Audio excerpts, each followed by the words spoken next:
கதை பல பேசும் கவலையாவும் கரைந்தே தீரும். சின்ன வேகம் வான்வெளி செல்லும், செல்லும் இடமோ என்னிடம் சொல்லும். பயணங்கள் தவமாகும், பாதைகள் வரமாகும், வாழ்தலும் இதமாகும், வழியெல்லாம் இனிதாகும்.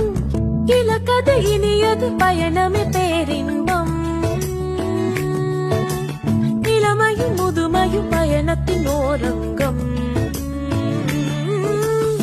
காற்று வந்து கதை பல பேசும் கவலையாவும் கரைந்தே தீரும்.